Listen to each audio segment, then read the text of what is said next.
कोकणचो रुबा भारी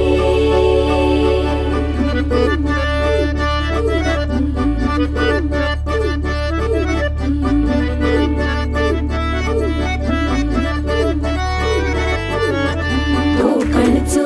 रुबा भारी माझ्या कोकणचो बाई तो रो भारी